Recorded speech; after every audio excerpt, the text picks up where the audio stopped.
walang balance sa'yo, walang bagay na consistent sa'yo. Madalas suicidal kasi ako. Ang hirap ipaliwanag sa mga tao ay, bakit ka may ganun? Bakit ka ganun? Ganun. Kasi ikaw mismo sa sarili mo, hindi mo alam kung bakit ka ganun.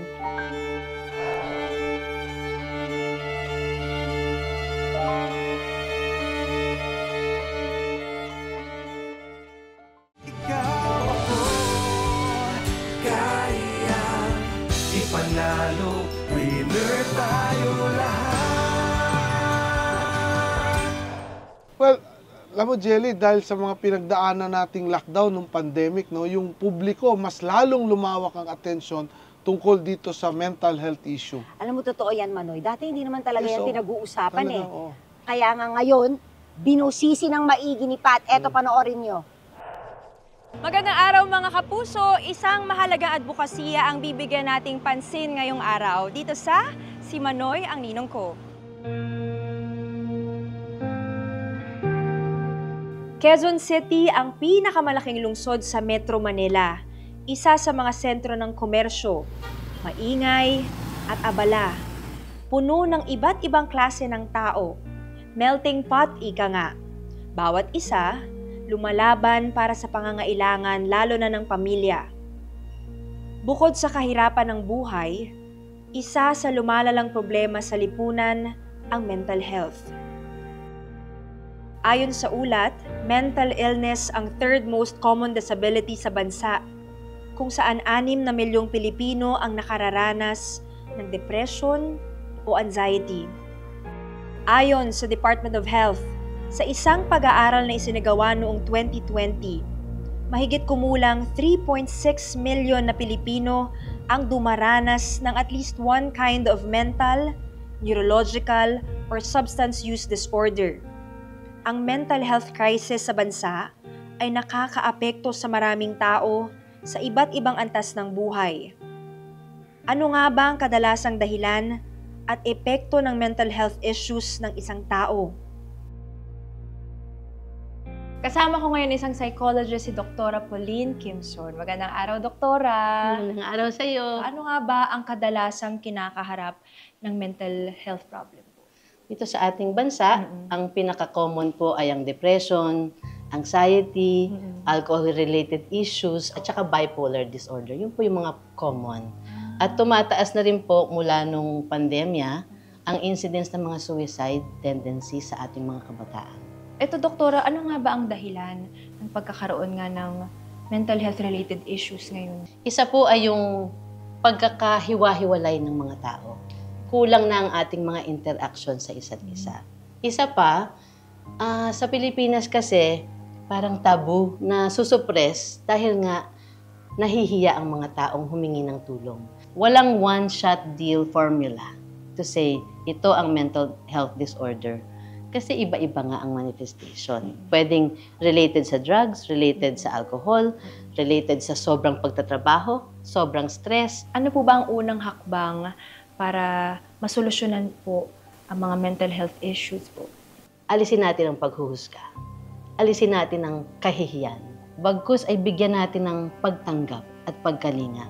Kung may naririnig tayo na nahihirapan, ay nade-depress ako, nalulungkot ako. Imbis na ay, wala lang yan, or matulog ka lang, usap tayo. I-validate ang feelings. Yes, i-validate ang feelings. Kaysa unahan, makinig. Yes. Okay po. Makinig. Napakahalaga ng pakikinig. Ano po ba ang pwedeng gawin para mapababa ang rate ng mental health po dito sa Pilipinas? Marami pang kailangan din na awareness na i-share sa ating mga kababayan. Kailangan malaman ng isang tao na okay lang humingi ng tulong. Maraming salamat, Doktora, sa pagbibigay po ng dagdag kaalaman tungkol po sa mental health awareness. Saludo po kami sa inyong propesyon at sa pagbibigay ng oras, dedication, at yung passion niyo po dito sa trabaho niyo po. Thank you. Ayan. Thank you. Madalas na isantabi ang mental health dahil sa kakulangan ng kaalaman, kahirapan sa buhay, at diskriminasyon. Sa kabila nito, hindi maikakaila ang katotohanan na marami ang dumaranas nito.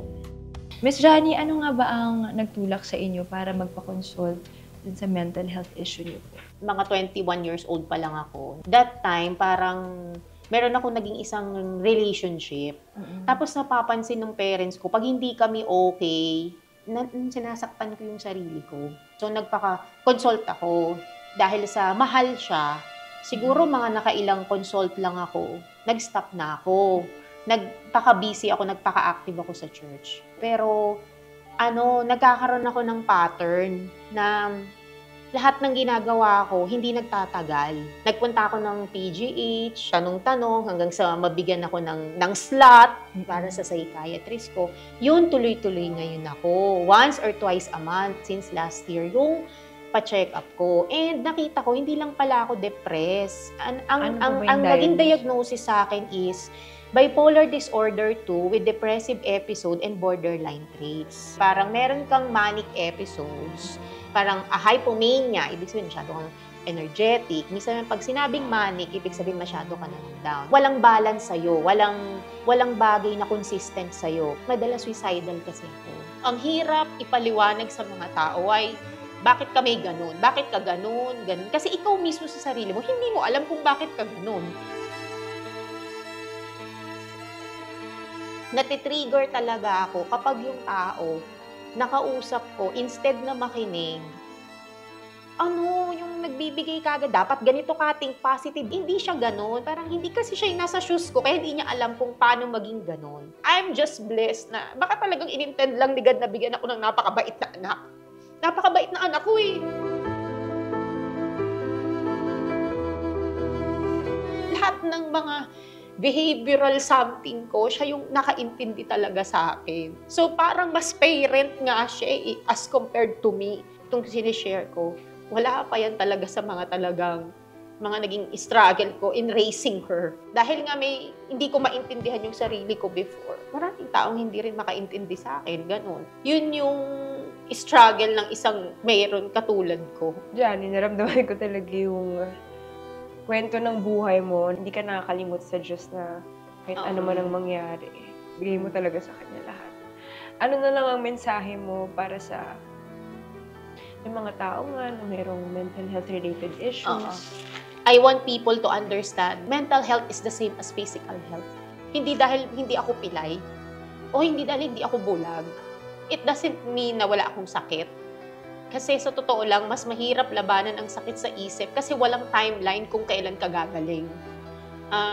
Ako, nasa proseso pa ako ng pagpapagamot. Let's avoid fixing people. Kasi only God can fix people. Hindi broken ang mga katulad naming may mental illness. Kumbaga, meron kang pinagdadaanan but you are not broken para i-fix ka. Miss Johnny, thank you for sharing your Okay, story. thank you. Thank you for being such a blessing. Isa kang malaking blessing. At yun lang, basta kahit ako na-inspire mo, tuloy-tuloy lang po ang laban at tuloy-tuloy lang ang pag-surrender kay Lord. Thank you. Thank you. Thank you.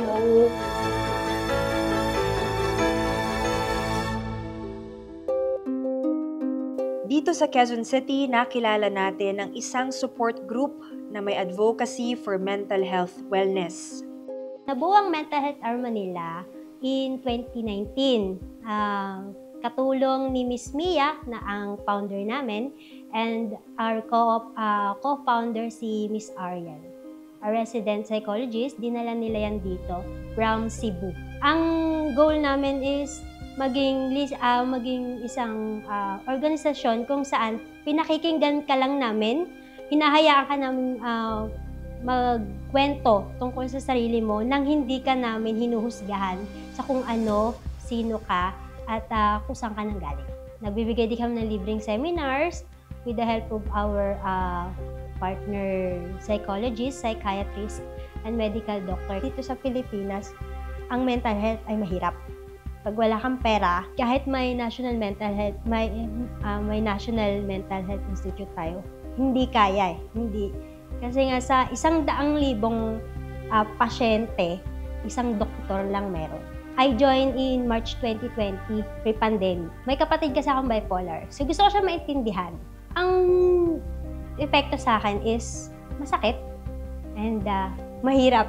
Kasi ayaw mo yung struggle na ay, baliw siya, di baliw din to. Baliw kayo buong pamilya. Ako kasi yung panganay. Pag panganay ka, usually ikaw ang intindi. Bata pa siya, may 2 anak pa siya eh. Mahalaga na matulungan ko siya. Ipaunawa sa anak niya na ang mama mo ay hindi masamang tao. Hindi niya kasalanan na ganito siya. Hindi niya kasalanan na may sakit siya. Be, sorry. Sorry kasi hindi kita inunawa. Pagkos inaway pa kita, pasensya ka na kung nagkulang si ate. Salamat kasi andiyan ka pa. Pinagpapatuloy mo yung buhay kahit nahihirapan ka na. Nandito ako, lagi mo akong maaasahan pag kailangan. Ang pangarap ko para sa Mental Health Air Manila is lumawak pa at dumami yung matulungan namin to lessen the stigma about mental health. Sa patuloy na pagtaas ng bilang ng mga taong nakakaranas ng mental health problems, naway maging bukas ang isip ng bawat isa sa pagtalakay ng suliraning ito. Malaking epekto po ito hindi lang sa individual, pati sa buong pamilya at sa lipunang kinabibilangan nito. Balik muna sa inyo, Jelly at Manoy Wilbert. At this point, Manoy, may nakausap tayong mental health expert para liwanagin ang sitwasyon na ito. Panoorin niyo to. Ayan, kasama ko naman po ngayon si Dr. Joan May Perez Refarial, VP and President-elect ng Philippine Psychiatric Association. Hello po, welcome po sa Si Manoy ang ninong ko. Thank you very much, Ma'am Jelly, and good morning, and maraming salamat for having me. Ang una ko pong tanong is, so right after the pandemic, naramdaman niyo ba talaga yung surge na maraming biglang may mga issues sa mental health? Hindi lang siya after the pandemic, kundi during the pandemic itself. Mas dumami ang calls, in fact, na natanggap sa crisis hotline. So ano po ba yung mga kondisyon na makaklasify mo ng ang isang tao ay may mental health issue? Kasi or nade-depress. Kasi maraming nagsasabing, nako, I'm depressed. Hindi ko to kaya. Maraming ganon. Pero, kailan mo masasabi na clinical na ang depression? Ang normal emotions, of course, normally, pwede tayong maging sad, maging anxious, may normal. Kasi itong normal emotions na ito ay pagdadaanan natin on a day-to-day basis. But, mabilis lang sila. Halimbawa, pag tayo ay malungkot, pero pag nakakain na tayo ng ice cream, okay na tayo, or may nakausap tayo. When we say clinical, na parang mas, na siya, disorder na, kung tatawagin namin sa amin. So, paano nyo malalaman na, uy, sandali, yung anak ko parang hindi na to, yung the normal. Lang. So, number 1 na red flag is kung pangmatagalan na siya. Parang mas matagal. 2 weeks usually binibigay namin, Ma'am Jelly, na dire-diretso ang symptoms niya. Bagsak ang mood, hindi nakakatulog or tulog ng tulog, walang ganang kumain or kain ng kain, nawawalan ng gana, nawawalan na ng hope sa buhay, mga ganon. So, patuloy siya 2 weeks and then nagkakaroon na ng pagbagsak sa kanilang functionality sa trabaho, performance sa school, sa ACADS nila, pag napansin nila na parang lagi ng absent, laging late, bumabagsak ang kanilang grade. Doc, marami rin po bang mga napagbabaliktad yung term na kalungkutan at depression? Pag kalungkutan, ito yung normal emotions natin. So sana, mas aware tayo sa mga terms na ginagamit natin. Kasi pag sinabi kasing depression sa amin, na mental health professionals, ito yung mas severe form of kalungkutan. Again, spectrum kasi siya. So ito, malungkot. Yes. Tapos yung depressed, mas todo. Because meron na yung mga signs and symptoms na fina-follow namin based sa Diagnostic and Statistical Manual of Mental Disorder. So, meron yung 9 na talagang specific na symptoms. Number 1, bagsak ang mood for most part of the day, halos every day. Kasi hindi mo masyadong makausap, yung ganon. Bagsak, mafe-feel nila yun, na bagsak ang mood. At kasabay nito, kasi nga nawawala na ng gana or interest sa mga bagay-bagay. Kung dati gusto niyang lumabas with friends, gusto niyang mag-basketball, gusto mag-sports, biglang wala. Nag-isolate na lang sa kwarto, ayaw na makipag-usap, that's second. Number 3, affected na ang kanilang sleeping patterns. Kung dati, normal ang pattern ng sleep-wake cycle, nagkakaroon ng tulog or kabaliktaran. Hindi naman makatulog or maagang nagigising or paputol-putol ang tulog. Another is appetite. It's either walang ganang kumain, kaya bumabagsak sila, pumapayat ang kanilang katawan, or stress eating. Kain ng kain, so they gain weight. Another naman is effects na sa cognitive functions, meaning apektado na ang kanilang ang kanilang concentration, Oo. focus, decision making. Kaya pag depressed ang isang individual, affected pati yung mga decisions na ginagawa nila. Pag minsan mali-mali. At next naman is the emotions. Yung feeling of life is meaningless. Na parang nawawala na sila ng hope, nawawala na sila ng gana. They feel nawala na silang purpose in life. And another is para silang restless, may feeling of restlessness within na hindi sila mapakali.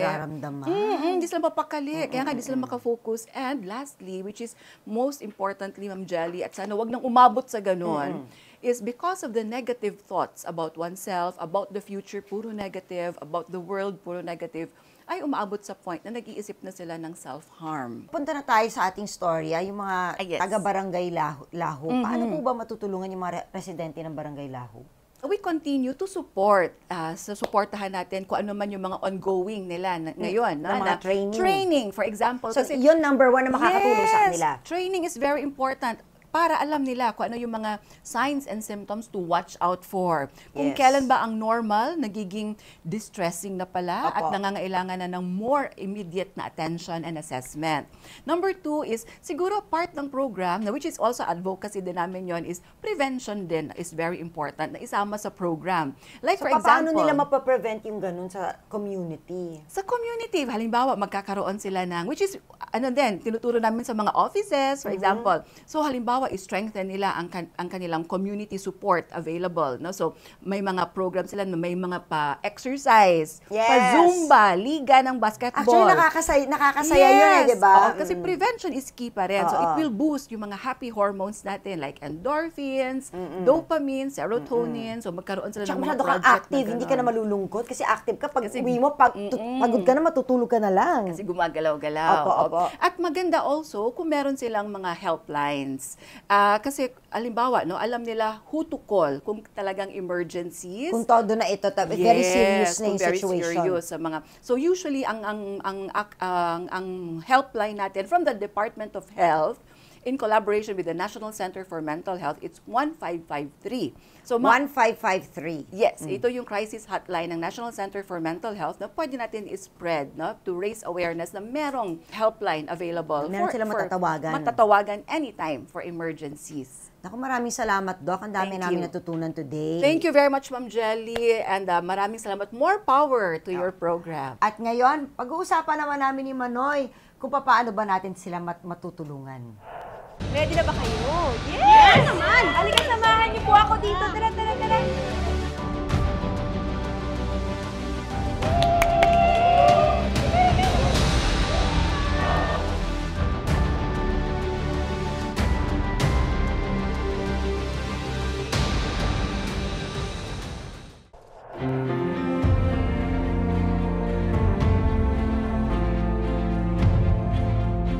Mga kapuso, mahalaga na bigyang pansin ang mental health ng bawat isa. Kaya naman malaki ang papel na ginagampanan ng Mental Health Hour Manila bilang isang support group at bilang isang mental health advocate. Kaya naman, para matulungan natin sila sa kanilang advokasya, meron tayong munting regalo para sa kanila.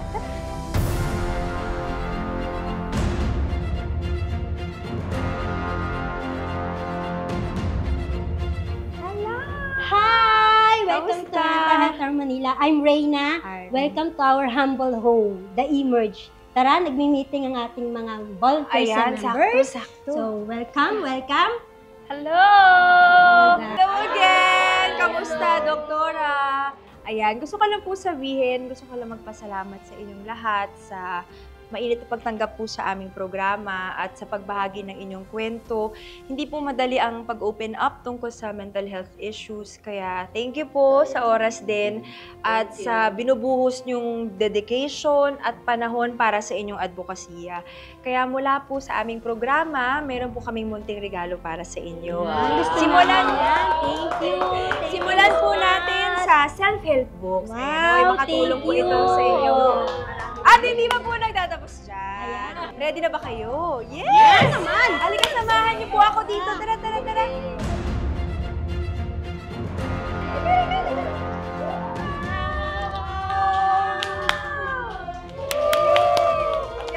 Congratulations! Naway ang mga ito po ay makatulong, pati na rin po ang programang Si Manoy ang Ninong Ko. kayo sa pag-raise po ng awareness sa mental wellness sa ating bansa po. Congratulations!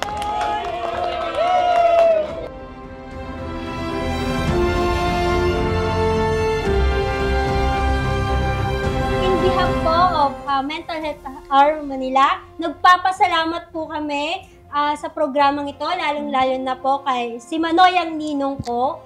And magagamit po namin ito sa aming mga future na events and activities and collaboration po. Yay! Thank you, thank you!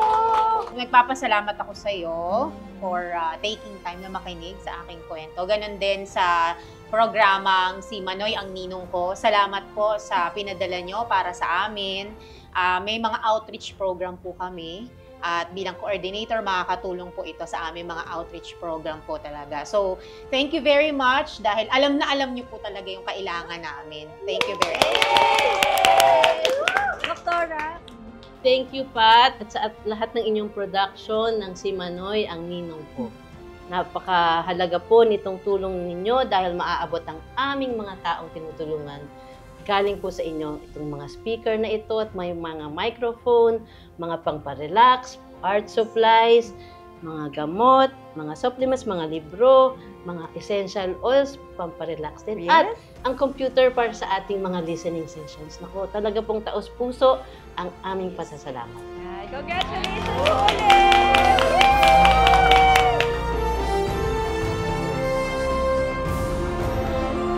Tunay na napapanahon ng advocacy for mental health hindi lang dito sa ating bansa, kundi sa buong mundo. Sa gitna ng mabigat na suliraning kinakaharap ng bawat isa sa iba't ibang aspeto ng buhay, sana'y lagi nating isa puso at isa buhay ang pangunawa, malasakit at pagtulong sa kapwa. Laging tandaan, anuman ang iyong pinagdadaanan, hindi ka nag-iisa.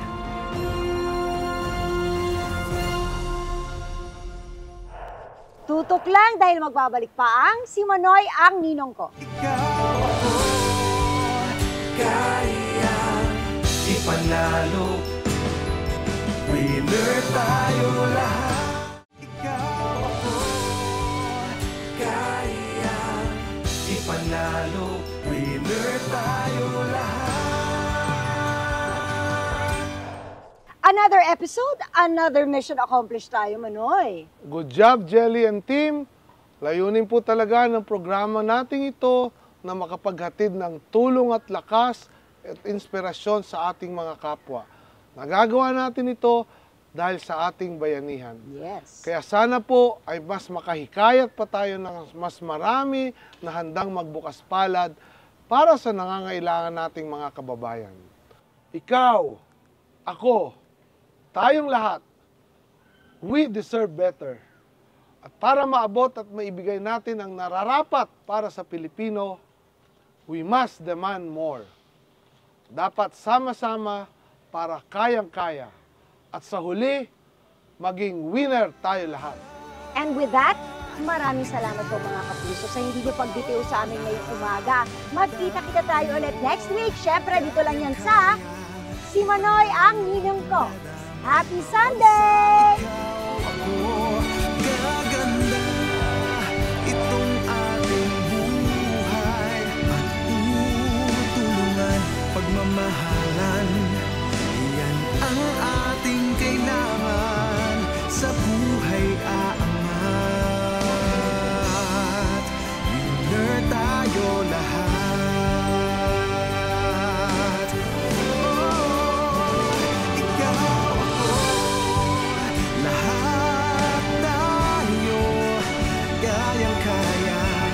Panalo kung dadamay bawat isa.